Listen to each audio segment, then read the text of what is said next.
Terus gimana? Kalau nggak bisa Jumatan, ya karena harus di rumah, karena masa Covid-nya kalau cuma kumpul itu berbahaya, nggak boleh berkerumun, ya. Kemudian dalam rangka untuk menjaga kesehatan, kemudian kita jamaah di rumah. Kita ikut di rumah pakai Zoom, kita dengarkan khutbahnya, mungkin lebih khusyuk di rumah, itu ada AC-nya dan sebagainya.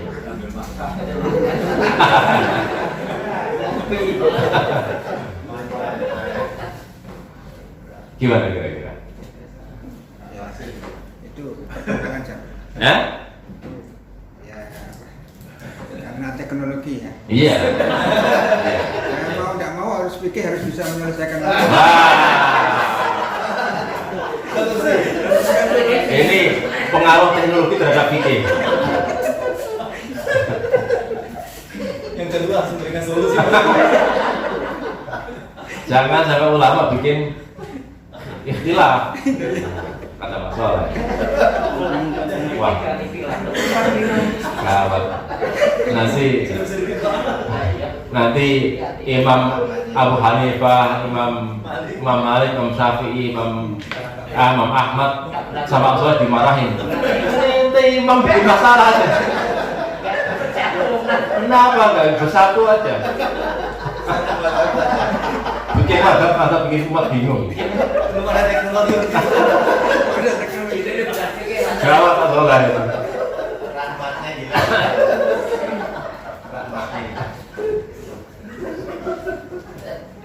Ini real.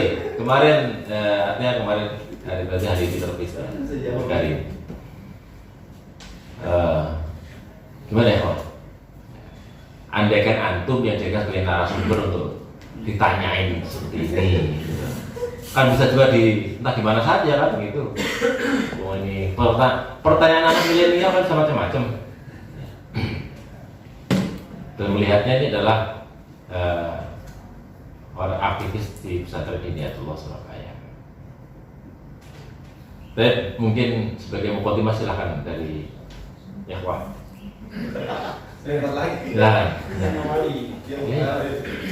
Kebetulan sama saja. Jawaban maksud di mana? Saya pernah belajar fikih, tapi bukan ahlinya. Gini ya, saya pahami tentang soal jamaah itu ada standar minimalnya kan gitu. Di jamaah itu ada imam, ada makmum, kan gitu. Ada empat juga.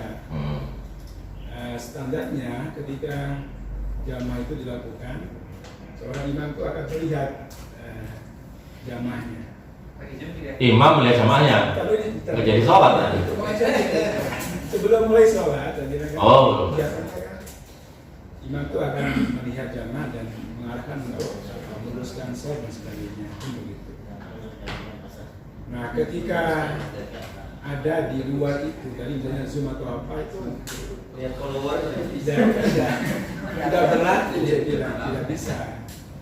Pakai password. Kalau mau dipasangkan itu mengada-ada. Jadi kalau menurut saya pribadi ini bukan sepenuhnya menjadi jawaban yang pas mungkin karena saya bukan ahli fikih jadi begitu ya. Menurut saya itu tidak bisa. Mohon maaf, saya mungkin ini nanti ada ahli fikih lebih pas menjelaskan. Jelas. Kalau menurut saya itu tidak bisa dan tidak pas. Juga sama kiasan yang kedua adalah ketika ada seseorang itu tinggal di rumah mendengar suara imam atau jamaah di masjid, dia ikut jamaah dari rumah. Saya kita takdirnya, saya ingat suara apa namanya imamnya dari apa ya salah membaca surat. Kemudian saya ikut dari rumah, boleh aku nggak sama juga itu? Saya bilang tidak bisa. Kalau itu malah boleh dimakan. Oh malah berani dia. Makan itu. Ya. Hotel, satu teman. Menurut saya itu tidak sah orang melihat Zoom itu. Karena niatnya itu mustaqbilal kiblati. Terus itu mustaqbil Zoom.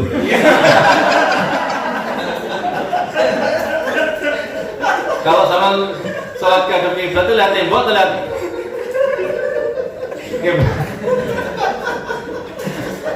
tinggal 5. Aku malah kalau saya mustaqbil kiblah artinya tembok. Nggak sah.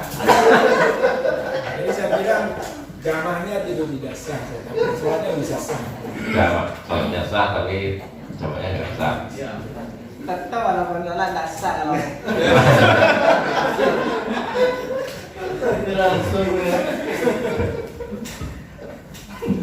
Lama-lama ada rekaman sholat itu jamaah pakai rekaman.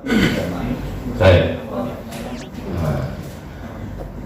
Tahun 1960 ada seorang ulama dari Maroko namanya Ahmad bin Siddiq Al-Hubumari. Sebagian orang mengatakan ini termasuk mustahil mutlak yang terakhir. Ya. Dia mengarang satu kitab Al-Iqna bi Sihhatis Shalah Khalfal Midyah. Ya. Al-Iqna bi Sihhatis Shalah bi Sihhatil Jum'ah bi Sihhatil Jum'ah Khalfal Midyah.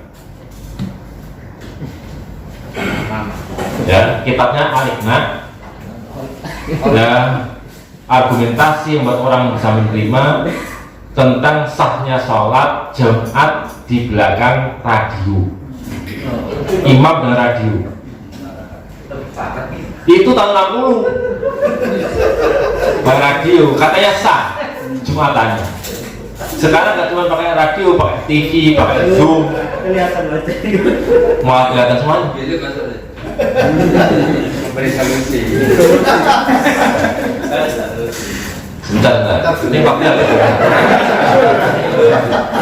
Empat mata itu Pak. Ya.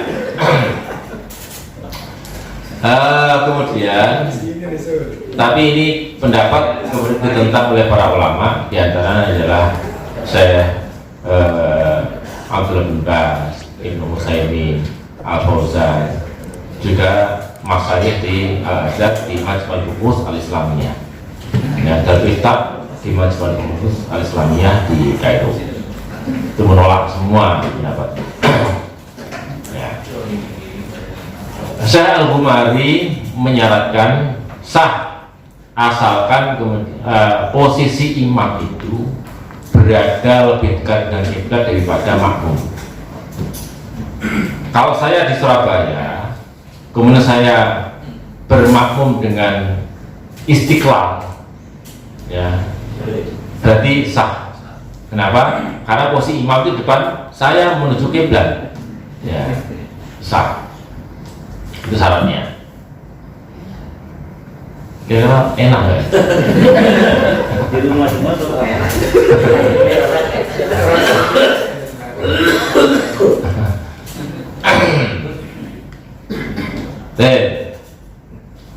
Namun tentu ini adalah pertama kalau kita cari tekstualnya memang ada.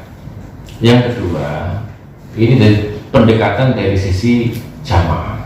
Jamaah itu adalah bagian dari syarat sholat Jumat. Nah, jamaah dikatakan jamaah itu kalau ada imam dan ada makmum. Imam dan makmum dikatakan nyambung, ada keterkaitan. Itu keterkaitannya apa? Apakah keterkaitan suara dan cukup? Apakah suara dan rupa? Ataukah suara, rupa, dan tempat? Pertanyaannya kan gitu kan. Kalau persyaratannya persyaratan suara, maka benar tadi Sihhatus Shalah, sholat Jumat khalfal midyah bisa. Pakai telepon juga bisa. Allah Akbar, Allah. Itu syaratnya adalah kalau suara dan rupa saja, ya juga pakai Zoom selesai. Ya, artinya udur atau nggak udur juga bisa. Tetapi jamaah itu jamaah yang real dan yang mu'tabar, namanya jamaah itu artinya berkumpulnya orang. Perkumpulan itu adalah perkumpulan secara fisik, sehingga memungkinkan ada tasfiyatus sufuh. Ya, tasfiyatus sufuh itu dimungkinkan ada meratakan soft. Kalau jamaah pakai Zoom, gimana softnya? Ada di mana? dan nggak ada pertemuan namanya al-jamaah, nggak terjadi. Jamaah itu jamaah dia bisa nyambung dengan jamaah yang lain jika ada ketersambungan shaf. Walaupun dia orang nggak melihat imam, tidak ada masalah. Imamnya adalah setengah kilo di depan, tapi shafnya masih nyambung terus, nggak ada masalah. Sampai di luar masjid, nggak ada masalah. Tapi masih nyambung. Bahkan nggak dengar suaranya pun nggak ada masalah. Masalah shafnya tadi nyambung.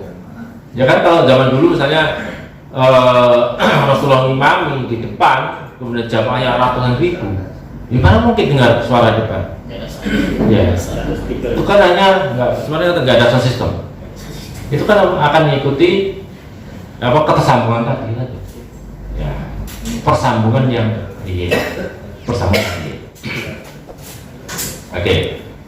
Jika itu tidak ada persambungan yang real, maka soft itu berarti tidak tercipta. Ya, berarti keterkaitan jamaah, soft jamaah antara imam dan makmum itu tidak terjadi. Setelah kemudian ini argumentasi yang diberikan oleh para ulama, dan kemudian mereka juga meneruskan jika itu dianggap sah, maka itu akan menihilkan tujuannya masjid untuk berkumpulnya kaum muslimin. Ini pendapat-pendapat yang sangat justru akan menihilkan fungsi masjid. Ini juga berbeda dengan akan bertang dan mana ayat idza nudiya lis-sholati min yaumil jumu'ati fas'au ila dzikrillah itu berarti ke masjid li dzikrillah. Semua mutafaq seperti itu.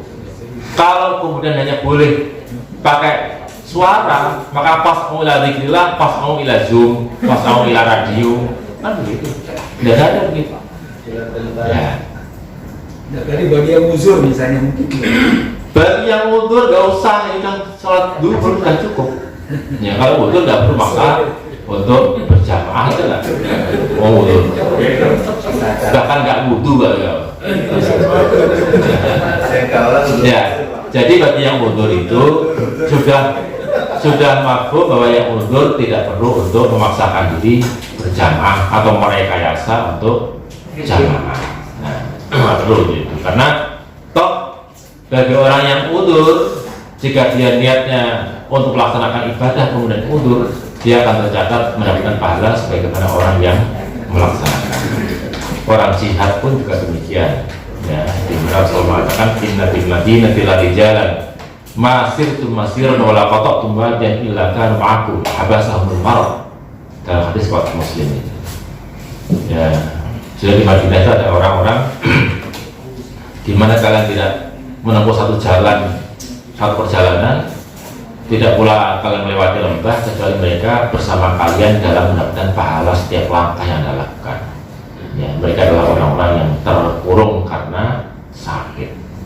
Ya, tapi niatnya ikut kan sakit. Ya, tadi niatnya mau jamaah tapi nggak bisa, gimana? Insya Allah pahala jamaah sebagai tadi. Demikian saja, alhamdulillah. Semoga bisa menambahkan wawasan kita semuanya. Assalamualaikum warahmatullahi wabarakatuh.